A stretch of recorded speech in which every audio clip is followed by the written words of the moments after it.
We all know gamers, along with pretty much everyone else, love to have their expectations subverted. And what better way to subvert expectations than to release a retrospective list of some of the past decade's best games a year after everyone else thought the decade ended. So this video will be a list of some of my favorite games from the past 10 years that didn't necessarily dominate the mainstream channels of the gamersphere.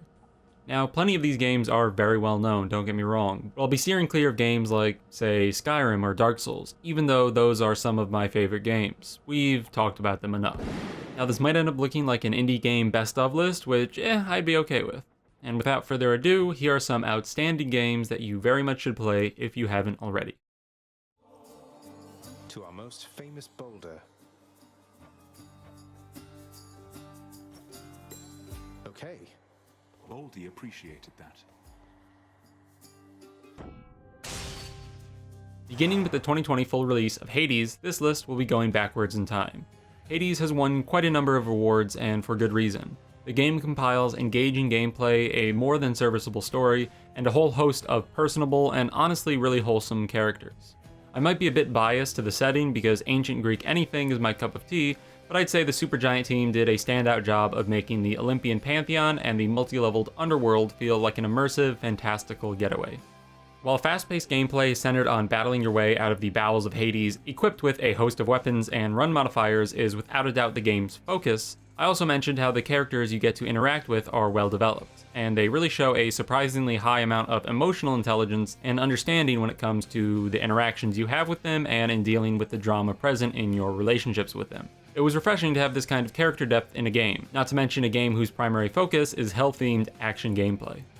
Hades has a lot to offer and does almost all of it well. If you like run-based roguelikes and haven't played it, you should change that. And even if the genre isn't necessarily your favorite, I think Hades is a superb entry point, and easily good enough to deserve, at the least, a second consideration.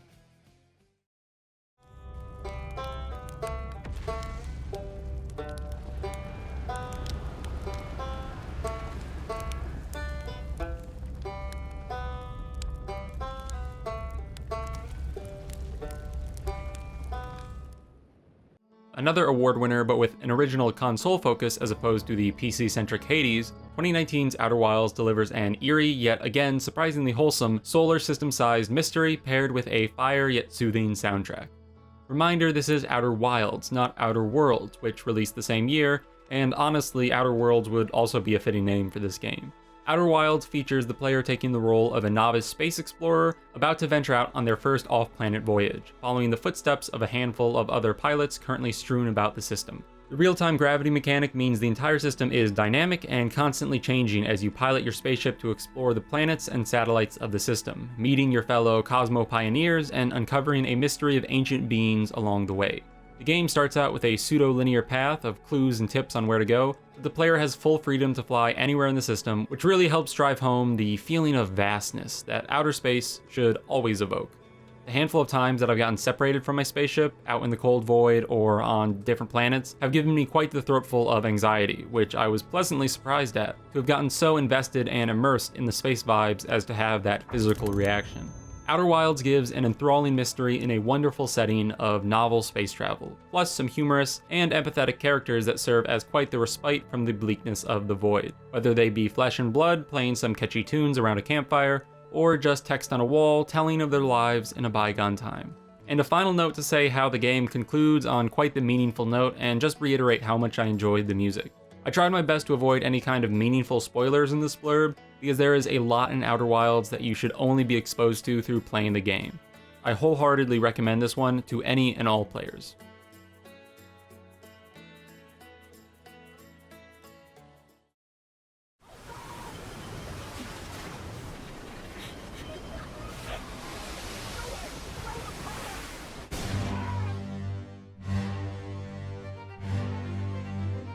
Juxtaposing with Outer Wilds, 2018's Return of the Obra Dinn is not a game I would recommend to everyone because I know for a fact that there will be people put off by its 3D 1-bit art style comprised of just 2 colors.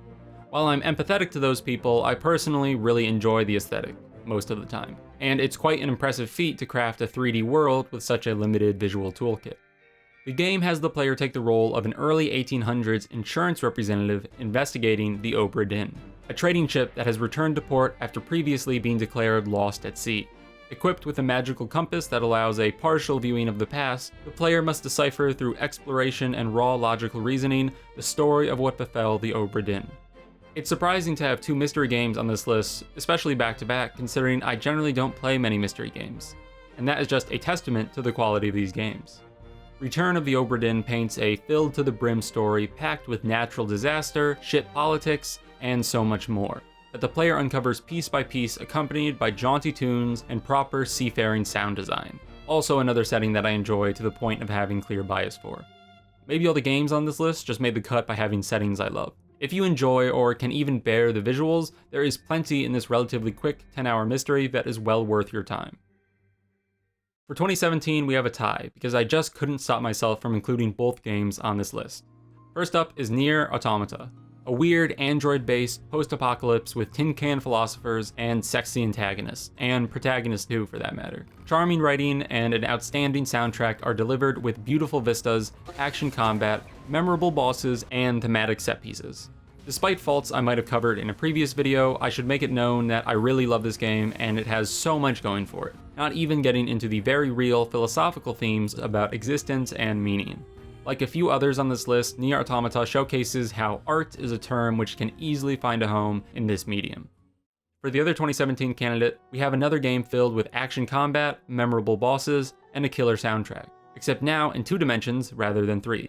This game is Hollow Knight, a Metroidvania extravaganza set in the remnants of an underground and dilapidated, bug-themed kingdom. I bought Hollow Knight on a whim during a Steam sale in 2017 when it hadn't gotten too much buzz yet, and both me and my roommate watching me play were wowed by the game. An often quiet setting betrays the high-octane and satisfyingly fluid swordplay and platforming. The game takes you through an interconnected world with great variety in level design, emphasizing exploration to find new paths, revitalize old ones, and upgrade your combat and movement abilities. There's even a small cohort of characters who provide some civilized breaks from the constant hexapod deathmatches. Nier and Hollow Knight are arguably my top 2 favorite games on this list, and they achieve that spot by being such full, well-rounded games that simply excel in their genres. With both 2D and 3D covered, you gotta try at least one of these two. Preferably both. Trust me.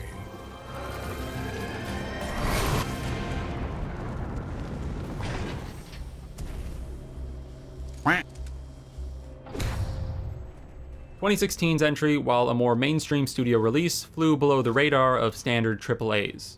It is Titanfall 2, the second entry in the underappreciated Titanfall series, though with Apex Legends' popularity maybe not so underappreciated anymore. Titanfall 2 adds a succinct and pretty impactful story mode in the form of a compelling journey of pilot and personified machine, in addition to the mech-based multiplayer formula of its predecessor. Titanfall 2 plays like a solid shooter with an extreme helping of complex mobility mechanics, both horizontally with slides and hops, and vertically with wall runs and grappling hooks. While multiplayer is pretty limited in its variety of populated playlists nowadays, at least in my experience, it still delivers thrilling, fast-paced matches that are relatively accessible for someone familiar with shooters, but not necessarily familiar with Titanfall. The game is also worth getting for its campaign mode alone, which puts to good use basically the entire arsenal of mechanics-based tools that the game features, along with a meaningful, if straightforward, narrative. If you're an FPS fan and haven't tried out the series, Titanfall 2 is a fantastic entry point.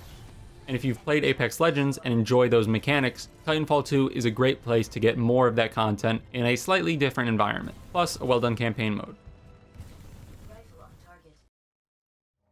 2015 brings mechanical input down quite a few notches with the horror game Soma, which, while having some spooky monster-type entities, does a better job of unnerving the player through its piercing philosophical questions of personal identity and selfhood. Soma has the player wake up in a mysterious underwater research facility and try to survive an array of monsters while piecing together the mystery of how they arrived at the station and what's going on in the outside world. Soma is a favorite of mine because despite being a kind of walking simulator, it deftly utilizes its medium, that of the video game, to drive home its most poignant narrative themes and happenings. Said another way, Soma uses its gameplay to heighten and intensify its narrative elements.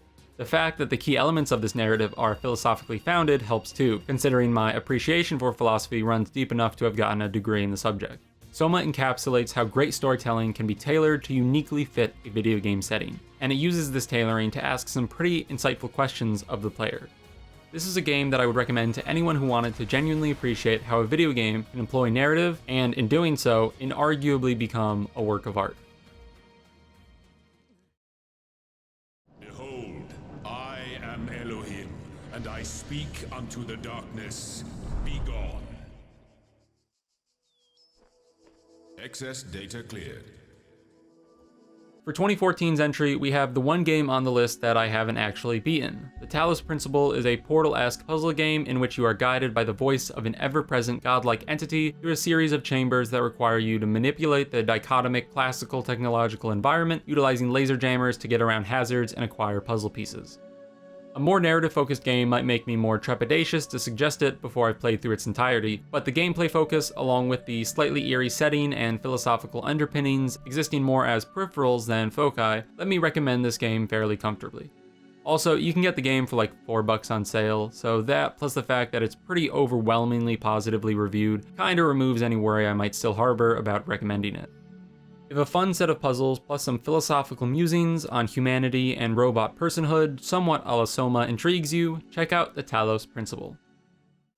Similar to Talos, 2013's entry features an omnipresent voice somewhat guiding you through the game's chambers, but the relationship between player and voice in the Stanley Parable is one much more jovial and chiding than literal deity in creation.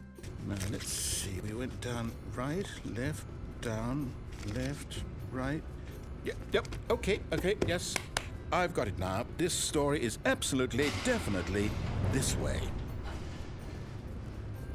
The Stanley Parable is another walking simulator style game with relatively minimal player interaction in terms of mechanical gameplay.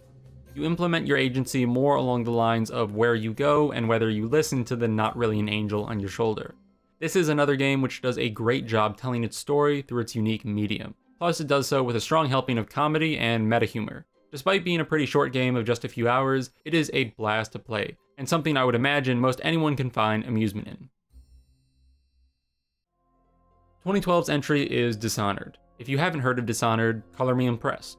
Have this stealth gamer BRTM montage to get an idea of it.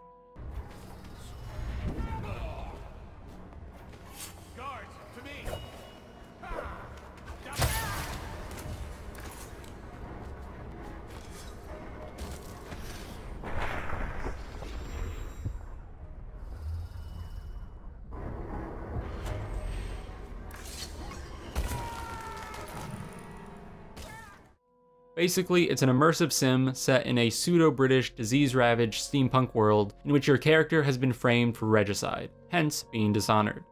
While the first thought that entered my brain upon loading up the game when I was 12 was that the HUD suspiciously mirrored Bioshock, Dishonored offers complex level design and a varied arsenal of tools and magic abilities to clear each mission to your preference. Player choice is really emphasized in this game, which kind of bucks the trend found in other linear narratives of the same era. Slaughter your way to those who framed you, arrive there undetected, or get through the entire game only using the blink ability. The choice is entirely in your hand when playing Dishonored.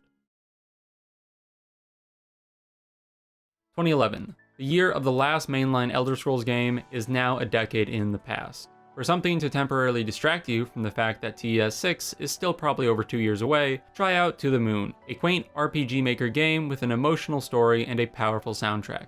The gameplay is goofy and not super existent, so you may be misled to not take the game very seriously, but the narrative and the story will quickly correct that misguided assumption.